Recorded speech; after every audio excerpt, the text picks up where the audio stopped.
Hi everyone, as always, I'm Vlad Sparastoria and I know things about shooting. And this plastic object, which is actually not classified in any way as a weapon, is the so-called Roni Kit. The Roni Kit develops, in a modern way, an idea that's actually quite old, just as old as semi-automatic pistols. What do we do if we have a handgun, but we want to shoot a bit farther and somehow turn it into a long gun? Well, we can attach something to it, basically adding a stock to the pistol, turning it into a carbine. I can combine the two things. To have a small rifle. The Roni was developed by an American-Israeli company, Command Arms Accessories, which has put it on sale in many configurations and for many different modern semi-automatic pistols. These conversion kits, which I repeat, are not a new idea at all from this point of view. Actually, almost since the beginning, handguns have had ways to add a stock.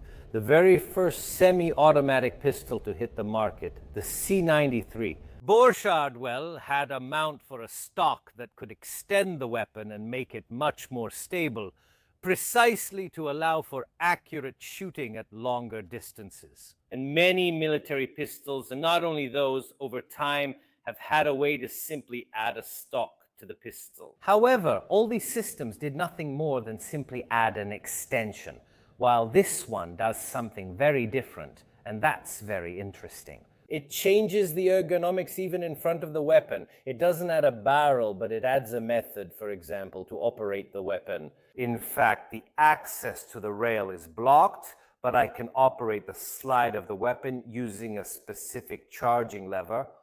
It's a very interesting solution from this point of view. And many of you have asked me to take a closer look at how it works. Let's do this. Let's move the camera, take a closer look at how it's made, and then we'll critically test it at the range and see what I think about it.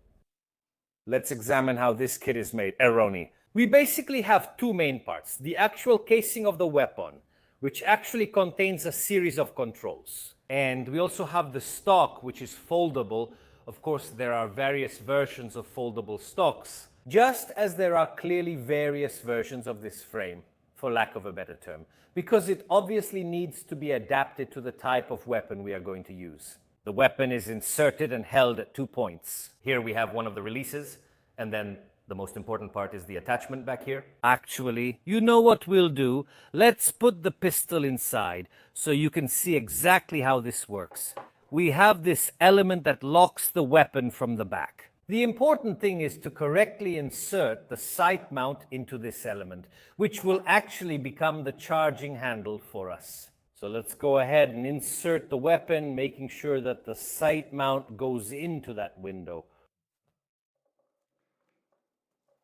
Here we go, it's in. I hope you saw that. It's a bit difficult to do it on camera. We've inserted it. Let's move it forward until it clicks because it needs to latch on here at the front. There, it's latched. And we can close this element and move forward until this green indicator appears. When this green indicator appears, are we sure that the weapon is correctly positioned inside the keytron? The pistol stays like this, with its grip and its trigger mechanism. And even with the hold open, as you can see, here there's access to the hold open, but we have a new loading method that, as you can see, allows us to operate. The weapon's bolt, here's the first one. As you can see, we can see the weapon quite clearly here in the ejection port, and thanks to the handle, we can operate it.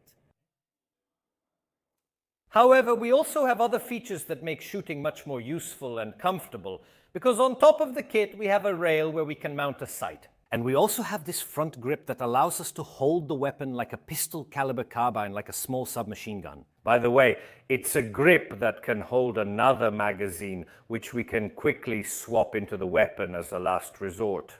Actually, there's something very interesting because we have these protective wings that we can pull up and then they block access to the trigger, a sort of manual safety, so to speak. It's not really a mechanical system because it doesn't do anything mechanically inside the weapon to disconnect the firing system.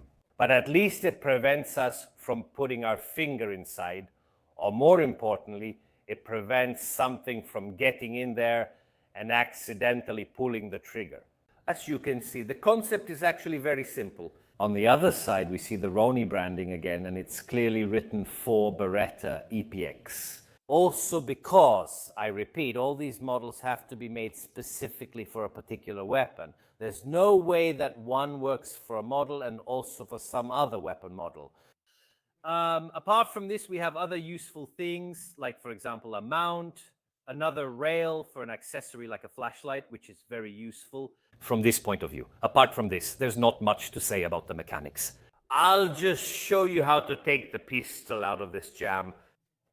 We have to press this button and lift the rear block. Then we can, by moving this pin upwards, which is the front block, lift it by moving the front block upwards, and simply take out the weapon. Out of the kit, out. Actually, a very, very simple and intuitive disassembly. You know what? Let's go try it out, and here we are on the shooting range at Terrasso di Legnano, testing this Roni with the Beretta APX. I'm pretty curious about how it works, how the ergonomics change, but most of all, how the accuracy is. We'll do the accuracy test in a bit. Also, because, one thing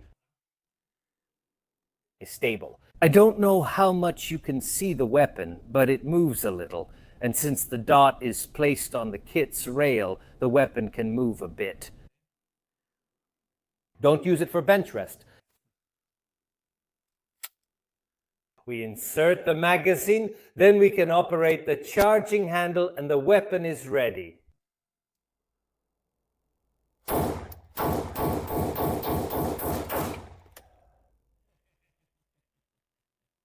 So obviously the stock helps a lot.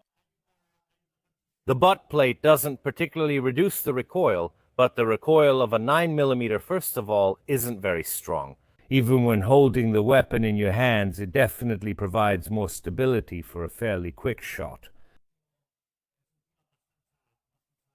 Let's try a different magazine.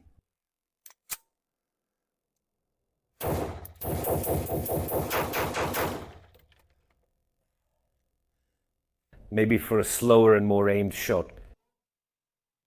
It's not especially useful. But if you need to shoot faster, clearly it has more stability.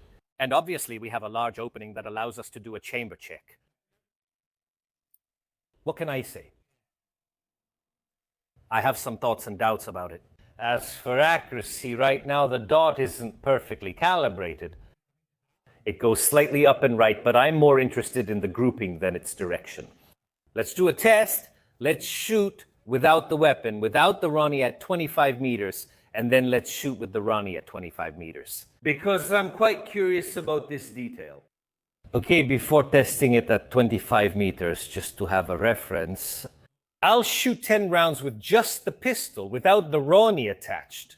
Just to understand what I'm able to do, and if the Roni actually improves things, and especially if it maintains the zero. So, I avoid going too fast.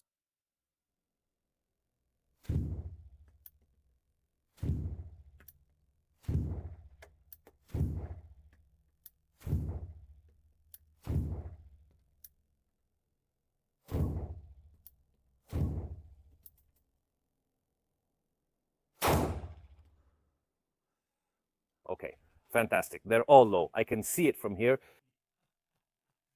The sights are calibrated. To completely cover the target, I should just take a moment. When it comes to elevation, you always need to get used to aiming the sights correctly, especially at a certain distance. But let's put it back in the Roni and try again. So let's fire 10 shots with the Roni attached to the pistol. So we insert the magazine, rack the slide, and turn on the dot sight. Let's see.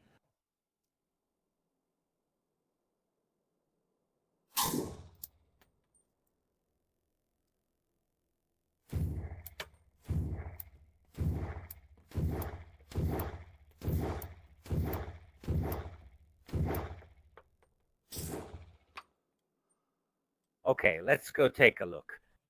Now, never mind that I shot really low. The grouping itself isn't bad, it's just a matter of getting used to the sights, which shoot a bit higher. Huh? You need to cover the target a bit better to hit the center properly. The grouping is relatively tight, which is what's surprising me right now. Never mind that in the upper right, I have the impression that the grouping with the Roni is wider. Now, I don't know how much of this comes from the fact that the weapon moves around a bit inside. I'd almost be curious to try the distance at 50 or 100 meters, but for sure, as I said, it's not to win at the bench rest.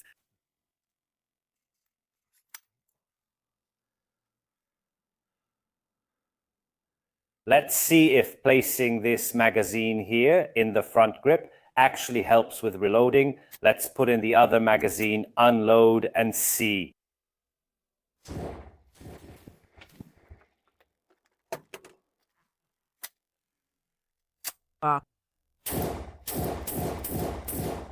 With a bit of handling practice, it could, in quotes, make sense. So the real question maybe about this weapon is whether it's really useful or if it's just a gimmick, a shooting range toy.